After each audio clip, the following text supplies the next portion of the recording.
Before June 6, 1995, Mary and James Phillips lived a happy life, blessed with three lovely children: 11-year-old Lacy, 14-year-old Jessie, and their eldest, 17-year-old Darla. But on that fateful day, everything changed for the Phillips family, and not only theirs, but also those of several other unsuspecting innocent people. The lifeless bodies of 34-year-old Mary and her daughter Lacy were discovered in Mary Phillips's office. As investigators combed through the crime scene, something extraordinary occurred. 11-year-old Lacy opened her eyes. It was a shock, a real shock. You can imagine, it's kind of like seeing someone rise from the dead. Well, immediately I told the other officers that we need to get an ambulance down there, that she was still alive.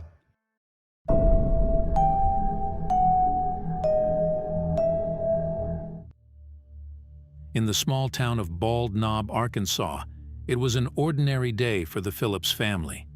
Mary and James headed off to work, while their children stayed home as it was school vacation time. At 3 p.m., Lacy had a dentist appointment, so Darla took Lacy to their mother's workplace at the local county tax office.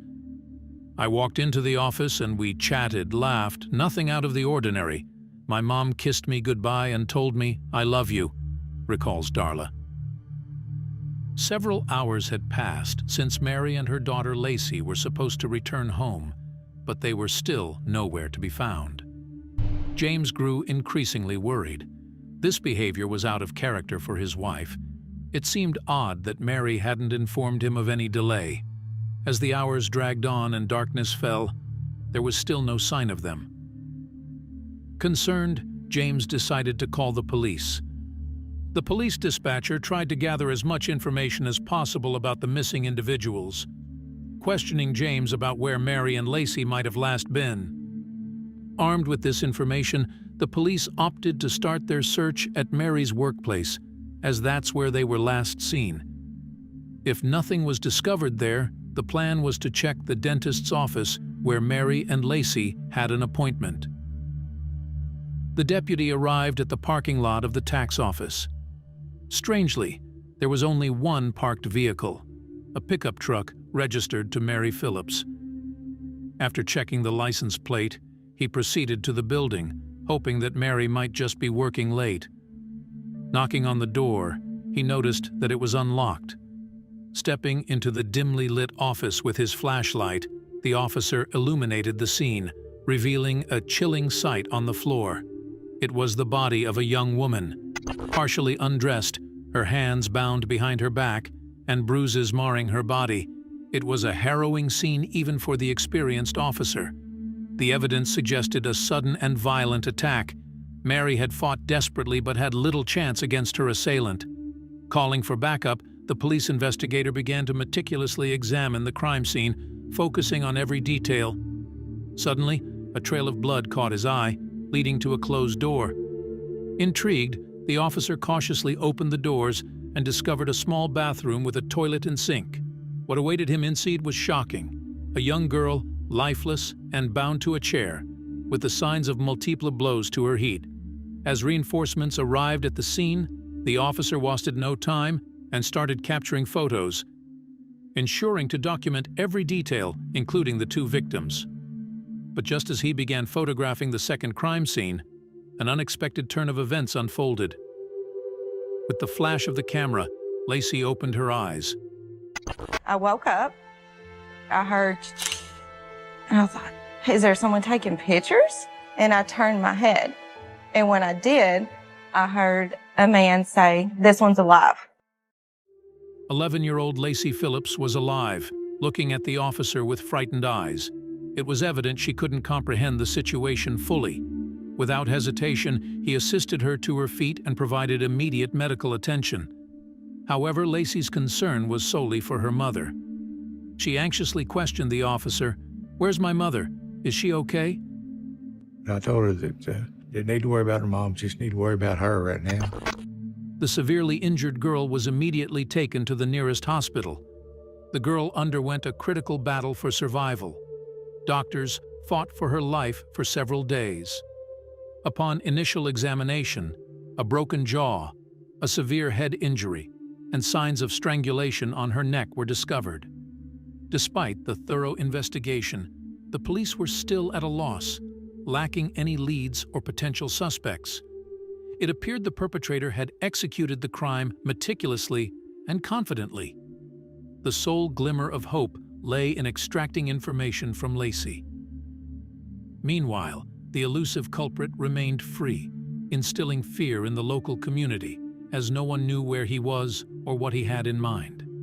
Uncertainty loomed over when the next tragedy might happen. Once Lacy's condition stabilized, the brave girl provided the officers with such a detailed description of the criminal that catching him proved to be quite an easy task. On the day of the attack, a dark-haired man with a teardrop tattoo on his face visited the office where Mary Phillips worked. He took a few accounting books and left, so Mary didn't pay him much attention. Later, when Mary and her daughter were getting ready to visit the dentist, the man returned and criticized Mary for not giving him the books he asked for. Angered, the visitor began threatening the woman, eventually declaring his intention to rob the office. At first, Mary tried to calm him down and persuade him to leave, but no pleadings could calm the enraged criminal. Seizing Mary, he tied her wrists with metal wire. Then, he ordered 11-year-old Lacy to follow him to an adjoining bathroom, forcing her to sit in a chair in the middle of the room. While Lacy sat tied to the chair, the criminal turned his attention to her mother. He initially strangled Mary with his bare hands, later using the cord from a desk lamp. Convinced that his victim was no longer alive, he returned to Lacy, striking her head multiple times with the butt of his gun until she lost consciousness. After a few minutes, the Lacy regained consciousness. She found herself alone in the darkness, desperately calling for her mother. Lacy suddenly saw the bathroom door swing open, but to her horror, it wasn't her mother who entered the room, but the man. Determined to finish the job, he grabbed Lacy by the neck. In total, the criminal inflicted no less than 8 blows to the head, resulting in numerous lacerations and fractures of the skull bones. Nevertheless, Lacy managed to survive, although her attacker was confident he had eliminated any traces of evidence and got rid of the only witness. The following day, as Lacy awoke in the hospital, she found her father, older sister, and brother by her side. Her room was decorated with balloons and stuffed animals, but the first thing the girl asked about was her mother. And he got down on his knees and kind of put his arms on me, and he said, I just wanted to tell you that Mom is in heaven with great-grandma. And I just looked at him, and of course people are crying, and I said, okay. Brave Lacy came to terms with reality, understanding that her mother would not return. Fortunately, the girl provided a very detailed description of the attacker, allowing the officers to swiftly identify him.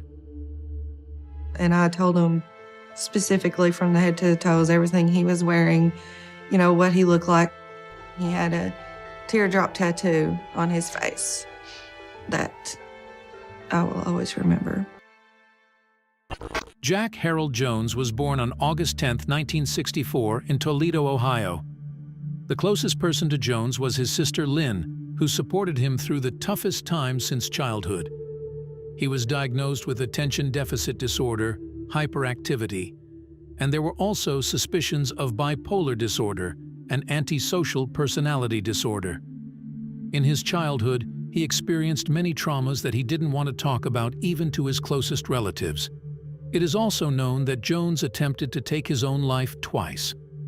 He spent time in psychiatric hospitals and at one point in his life served a sentence in a juvenile detention center. Jack's sister made every effort to be a beacon of light and kindness for him, hoping to help her brother find the right path in life, but her attempts were unsuccessful. Despite Lynn's efforts to guide him, he continued down a troubled path. When the police squad visited Jack Jones, the man didn't resist. He voluntarily went with the officers. During questioning, Jack admitted to assaulting Mary and Lacy Phillips, claiming it was his way of seeking retribution against the police for ignoring the horrific event his wife endured. According to Jack, an unknown assailant attacked her, beat her, and subjected her to sexual assault. As investigators delved into Jack Jones's background, they couldn't share the feeling that his confession was more about clearing his name than genuine remorse. Then came June 7, 1995. The police finally arrested Jack Jones for the rape and murder of Mary Phillips and attempted murder of young Lacy. She, her father, and her siblings could breathe a sigh of relief, knowing that the responsible person was now behind bars. The pain of losing Mary left the family with broken hearts. Yet their quest for justice was far from over. To secure justice for Mary and prevent the attacker from causing harm again, he had to be found guilty in court. The trial unfolded with compelling evidence and a chilling recording of Lacy's hospital testimony. Despite Jones's attempts at defense, the jury saw through his facade, delivering a unanimous guilty verdict on all counts. Jack Jones was sentenced to death by lethal injection, but his story didn't end there. While awaiting execution, Jack Jones' DNA information was added to the national database and became a crucial piece in another puzzle. In 2003, detectives from the Unsolved Cases Unit managed to match the DNA of the perpetrator to another case, the murder of Lori Barrett. The 32-year-old tourist from Bridgeville, Pennsylvania, was last seen at Elbow Room, a bar located at the corner of Los Olas Boulevard, Florida, where she was spending her vacation. Witnesses saw Lori talking to a dark-haired, tattooed man with whom she left the bar.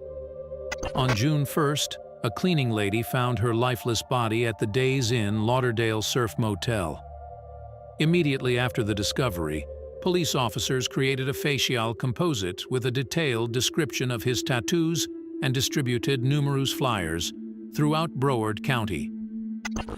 However, aside from the composite sketch, the police had no leads, and the search for Lori's killer was unsuccessful. The case quickly went cold. It wasn't until 2003 that authorities could finally pin Jack Harold Jones to his crimes, thanks to his DNA matching that found on the victim's body, as well as the tattoos described by vigilant witnesses. Florida authorities issued an extradition order for Jones, who was ultimately sentenced to life imprisonment for the case involving Lori Barrett. He was then sent back to Arkansas, where he awaited the death penalty. During a prison visit, Lynn, Jack's sister, pleaded with him to come clean about any other murders he may have committed. She begged him to reveal the truth so that no other family would suffer in ignorance about the fate of their loved ones. Jones admitted to his sister that there was indeed another victim and left a letter for her to open after his execution. However, the execution was repeatedly postponed due to Jack Jones's severe illnesses, including hypertension and diabetes, which even led to the amputation of one of his legs. Finally, on April 24, 2017, Jack was executed by lethal injection. In a letter addressed to his sister, he confessed to yet another horrific murder, this time of 20-year-old Regina Harrison, providing details only the killer would know. On May 2, 1983, Regina went for an evening bike ride in Hollywood's North Beach neighborhood, but failed to return home. Her nude body was found the next day. The investigation revealed that she was last seen in the company of a dark-haired skinny man on a black bike. After a suspect sketch was created, the police apprehended Ronald Henry Stewart, who had a prior criminal history. A witness who last saw the girl confirmed she was with that man. Despite numerous inconsistencies and the fact that fingerprints at the crime scene did not match Ronald's, he was convicted of Regina Harrison's murder and sentenced to 50 years in prison. This illustrates the consequences of law enforcement indifference, where an innocent individual ends up serving the punishment meant for the actual perpetrator, sadly. Ronald Stewart passed away from cancer in prison in 2008. Lacy Phillips played a crucial role in ensuring Jack Jones faced justice. It's impossible to imagine the horrific trials the 11-year-old girl had to endure. My love for my mother, my respect, my memories will always be there. And he can never take that away from me. Over the years, Lacy attended every court hearing. After the verdict was upheld, she bravely addressed reporters, expressing her gratitude to the authorities for finally bringing justice. Currently, Lacy Phillips is happily married and a proud mother, residing in Piggott, Arkansas. She was proud of me. She was very proud of me. I have to just keep my head up and think of the things that make me happy, like my husband and my kids, that will always be here for me. Mary's absence is deeply felt by her daughter, who frequently shares her affection for the victim on social media. Despite Lacy's challenging experiences, it's heartening to witness her resilience and the support of her family, enabling her to build a fulfilling life. We extend our sincerest wishes for her continued success and everlasting happiness.